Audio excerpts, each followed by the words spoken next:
Item number 1, Sewage Authority representatives are here for the Interceptor project.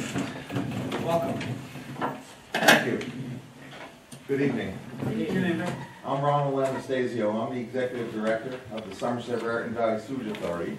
And we're here tonight to give you a short presentation, which is an update about a project that we've been working on for a couple of years now. About 2 years ago, I met with the borough administrator and engineer to discuss with them an issue that we were having regarding the conveyance of sewage in the interceptor and how it's tied to the different towns.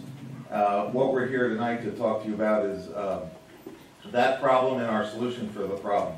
We have a short presentation. We're going to distribute some handouts, and our engineer, James Cosgrove, is going to take you through that. I have a series of reports that will be referenced in the presentation. This is a letter addressed to the mayor, but I'm going to leave it with you, Dan.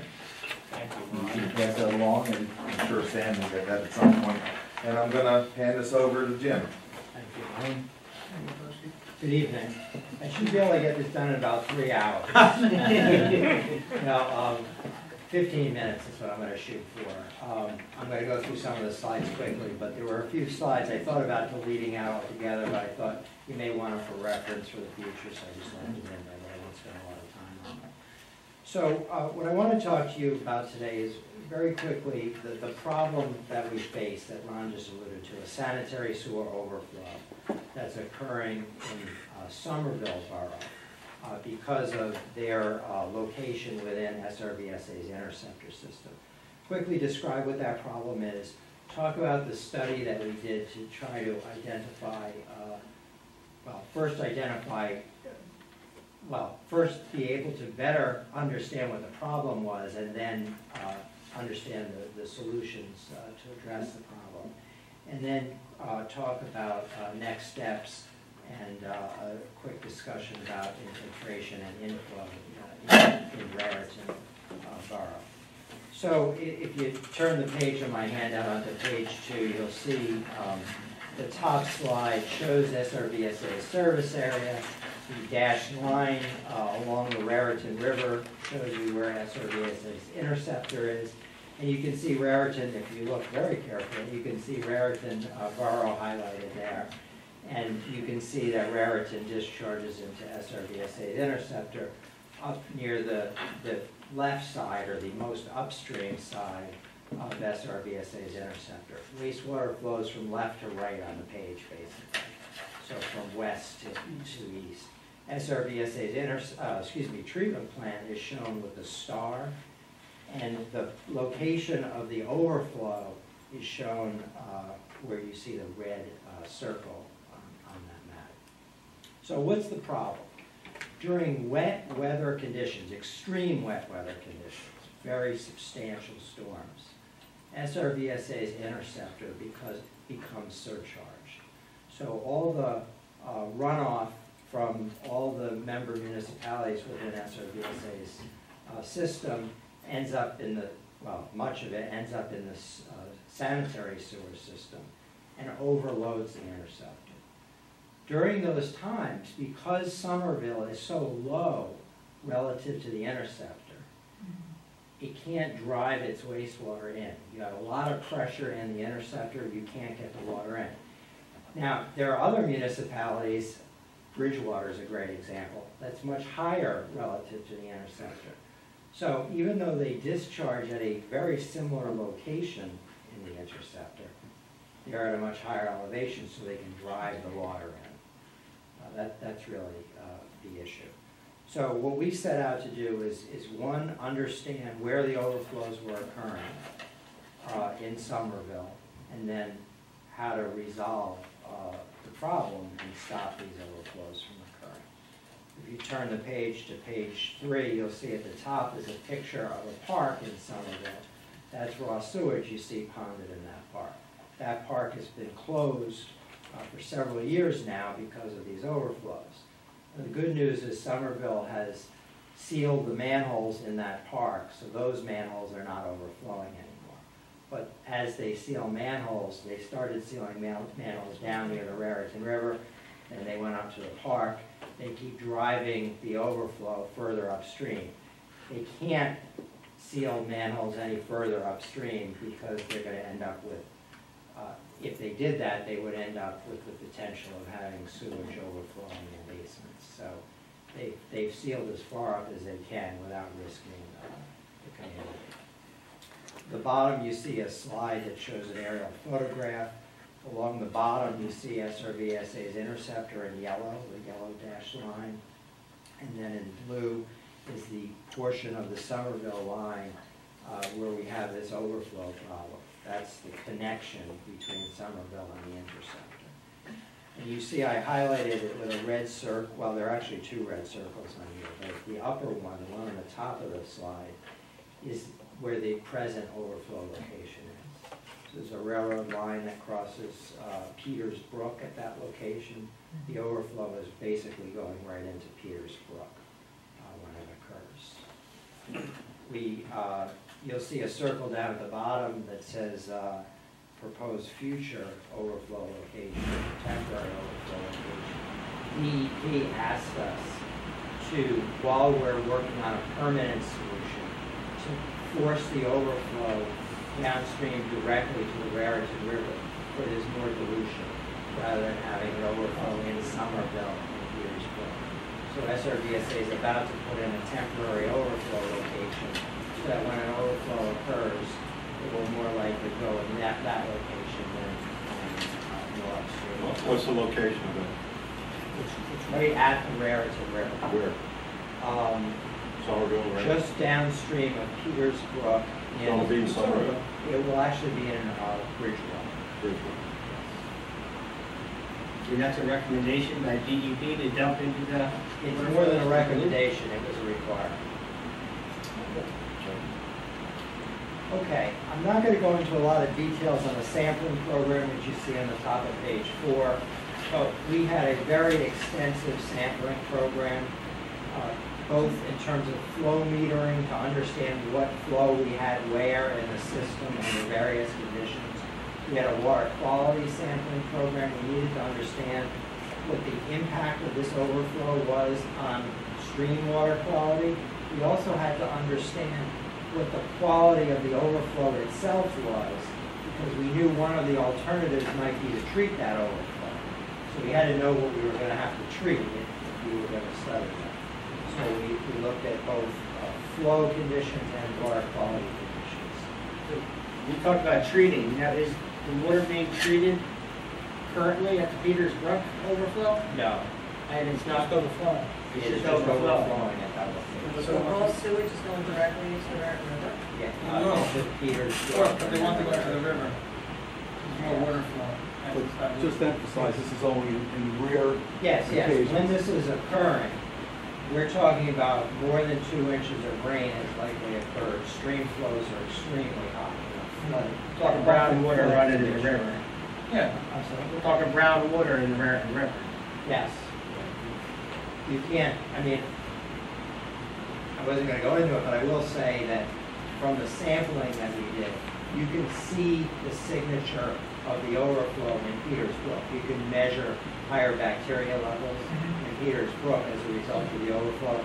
When you get to the Raritan, you can't tell the difference between upstream and downstream. There's a bacteria upstream, there's bacteria downstream, but they're not statistically different. So what did we find with the sampling program? What we found is, first we wanted to understand how often this has happened. And it happened 4 times in the year, roughly the year that we were sampling. That happened to be, we had a lot of large storms that year. So from our perspective, it was good that we had 4 overflow events so that we could study them. Obviously, it's not good that we had 4 overflow events. But while we were studying it, it was nice to be able to see what was going on. What we found is that overflows are occurring both with and without flooding. We didn't know if you needed stream flooding before the overflow would actually occur. We thought the stream flooding might be causing conditions that were ending up with the overflow. That's not the case. We saw overflows with flooding. We saw overflows without flooding. But the stream flooding impacts the location of the overflow. There are times where the stream at that overflow location that was circled in red on that map the elevation of the stream was higher than that manhole. So the water didn't come out there, it came out further upstream. So depending on whether you have flooding or not, will affect where the overflows are going. As I mentioned before, Peters Brook water quality was impacted by the overflow, but you couldn't see that signature in the Raritan Borough itself. The other thing is we studied the interceptor itself, SRVSA's interceptor itself, and that was found to be very tight. There was one leak that they're working on right now, but minor relative to the kinds of flows that we're talking about here. So we know these big increases in flows into the interceptor are coming from the municipal system, not the interceptor line itself. We repaired that leak that we could. Okay. I'm behind. We also developed a hydraulic model of the sewer system that was used as a tool to help us evaluate different alternatives. And then the alternatives that we looked at, there were 5 of them. No action. Didn't take long to study that. We can't allow raw sewage to continue to be discharged to the environment.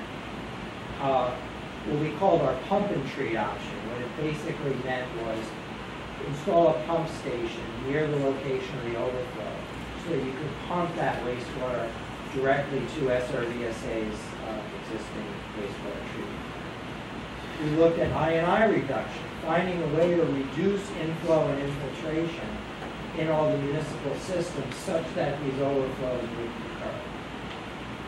We looked at storage, building a large storage tank or multiple storage tanks such that when you got these peak flows and wastewater from Somerville couldn't get into the system, we fill up a tank during those times and then bleed it out slowly.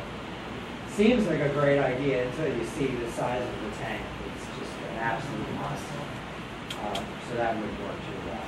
And then finally, building an auxiliary treatment facility. This turned out to be our recommended alternative and one which DEP has agreed with very recently, which is build an auxiliary treatment plant near the overflow. And during conditions when the overflow would occur, we would be able to turn on that treatment plant, treat the wastewater coming from Somerville, and then discharge it directly to the Raritan Borough. That turned out to be the least expensive alternative, and also the one that I thought was the best, because it comes as close to guaranteeing no overflow as you can get compared to the other alternatives. Not often you have a selected alternative or a preferred alternative that happens to be the most economic. I don't remember that ever happening. So it was an easy alternative to recommend. You'll see on the next page, top of page 6, the different costs that we estimated for the different alternatives. And you'll see the storm control treatment facility, that auxiliary treatment facility, is by far the least costly alternative, and the one that maximizes our chance of stopping the overflow and stopping it quickly. And that system, that will be put in those 2 locations, or one of the 2 locations? Actually, it would be put just downstream of the park, so downstream of where the overflows are occurring. So what we will be able to do with this alternative, actually, if you flip to the top of page 7, if you look on the little schematic there, you'll see the line. You remember that blue pipe coming down from north to south on that aerial photo I showed you? That's that line you see on the left side of the schematic. We'll actually have a valve in that line, and we'll be able to shut the valve and isolate Somerville's system from the interceptor. So all that pressure that's now holding the flow back, we will isolate, and then it'll divert over to this treatment plant, which is a physical process. We couldn't rely on a biological process for this plant because it has to be something you can literally flip a switch and turn on.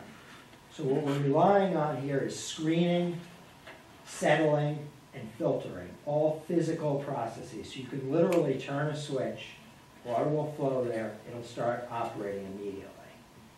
And then after it's treated, discharge it to the Raritan River. Looks like you have a question. I have like 5. Okay. Well, just to start, so I'm back on page 3, I'm slow. So basically you're saying this treatment plant will be east of Southside Park, I guess, or near there? It would be, you see Southside Avenue? Yes. It would be just to the south of Southside Avenue and east of where that blue line comes down, the line. So it almost be over here where that, over here, right? Yeah, it would be just north of where that box Whatever, okay. is, yeah. And then what are you gonna do with that stuff? Treat it, And then where's it go? Raritan River after it's treated. Then you're gonna put a pipe and just shoot into the river? Yes, Okay. yes. And it's out of a floodplain or a flood zone. The treatment plant would be out of the floodplain. In fact, we specifically located it so that it is outside of the floodplain, because there's a lot of And floodplain. I'm sure, Because I that- knew you guys had thought that. No, because that all floods back, I know that, because even on 206 it floods, I mean, that cemetery floods. The area North of both this. east and west here. of that This is blue in line is in the floodplain. But as you go to the east, there's a plot of land that happens to be high and dry. Okay, yeah, About 10 yeah. So, feet in no, I know that elevation part, okay. higher. And then my other question is on, you had some water flows you showed on the 4 storms. And again, I'm just asking because I don't understand it. Like, one says, like, page 4, it says November 26, 27, 3.3 inches of rain, there was 10,000 gallons. And then on other, it doesn't seem mathematically equivalent to other, Great you know what I'm saying? question. So if I got Yes. 6.6, then I would think there'd be 20,000 gallons.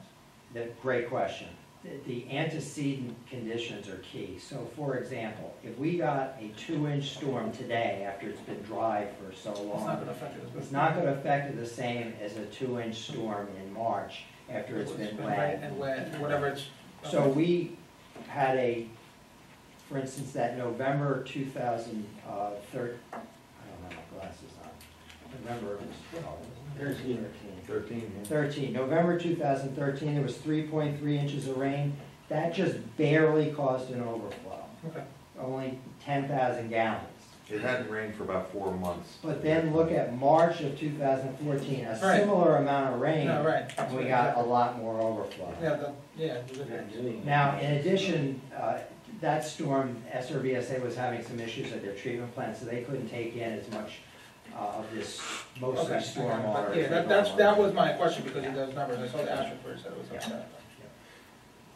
Okay. How far down is it downstream from us? Because I know the river moves pretty fast from down. How far down is Peters Brook from us? It's far. Not far. Well, it depends on how you're looking. It's about Southbridge Street. You Maybe gotta go a mile. Southbridge and Yeah, turn onto mile. Southside Avenue and Right. just keep going straight Yeah, down. I'd say There's maybe a baseball mile. fields down there. Yeah, as along the river, about a mile. Thinking about our interceptor, about a mile downstream. Yeah, because I think Somerville's municipal building's back there, right? It's west of It this used to be. location, about 1,000 feet. Right, used to be. Yeah, kind of the cemetery. So even though it's a mile downstream, if the sewage isn't properly treated, it could still affect us up here. No, it would not. There's so much flow coming. It should be, as I was gonna say, 'cause if it's a mile down, Right. and it would flow up here. No, it would not affect you from a Doesn't go waterfall. up. Because it would have to be going against the Yeah, current. it's going away from you. And you would, in this situation, you'd have a flood, you'd have so many millions of gallons going down the Raritan River per second. The issue, I mean, the reason, just to link this back, the reason we're here is because each of the municipalities within the service area are contributing to this interceptor becoming surcharged during wet weather conditions.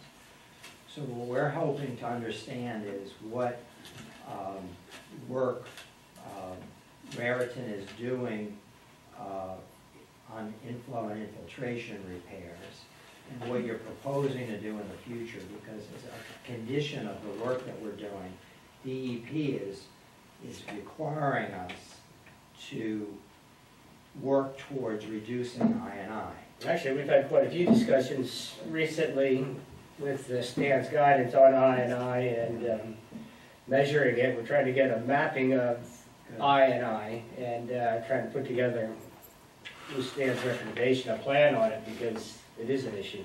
That's great, because I don't think, well, I know the DEP doesn't recognize how much work the municipalities are individually doing. And it's important for us to be able to share that information with them. Because I think in their mind, everyone's just sitting around doing nothing, and that's not. We've been to many municipalities already within the service area. It's very clear to me, people are doing a lot of work in this area. DEP just doesn't recognize it. It's very important to us to be able to take this, your efforts and the efforts of others in the service area, and let DEP know what's going on.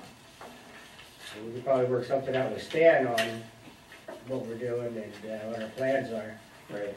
Yeah, we want it to be an ongoing dialogue, so, the way Jim laid out with our proposed solution, and we're gonna move ahead with that construction, and we'll be giving you updates, and we'll be in touch with both Dan and Stan, but, we'd like to maintain a dialogue with all the municipalities, and from time to time, let DEP know what's going on in the service area, but bottom line is, if all of us let the systems just go, then the authority's just gotta keep building more and more, and, you guys own the authority, the Raritan Borough and the other 6 municipalities.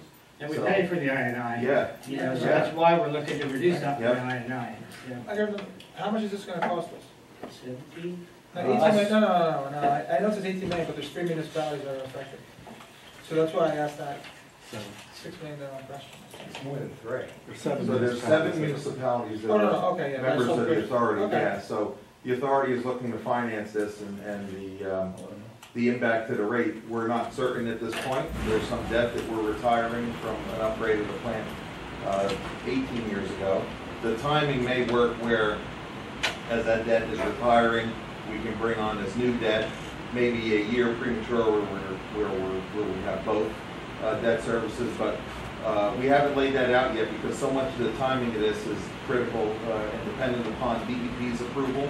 And we're working on getting all that lined up. Our next step is to get our permit to be allowed to discharge to the river, and it all takes time. So until we know those schedules, we won't go for the financing. But we're looking to finance this through the New Jersey Infrastructure Trust. So, but we'll keep you updated as, of course, our board members are updated monthly, and it's an ongoing dialogue. But certainly we welcome any questions, and we'd be happy to come back and give you updates from time to time. Yeah, okay. Yeah, do you have any questions? I've been following this, we've had discussions here Yeah. also, but the council is very aware that every cubic foot of I&I is a cubic foot for the meter. So, some hard facts now, they appropriate money out of their funds. For this winter, we're going to continue mapping some study, and we're going to put together our own long-term plan to reduce I&I. On short term, we just signed a grant with the community development for some manhole repairs in areas that we know are having some problems too. So we've been moving ahead. We've been doing projects over the years. Seen some reductions, but when you look at the numbers and demonstrate how much is actually going down the drain that we're paying for it, so it's almost staggering. If you could somehow share a summary of the work that we've done and the work that we're proposing to do, it would be very helpful. Absolutely. Thank you. Thanks for coming in. Shared slides too. Thank you very much. Thank you all.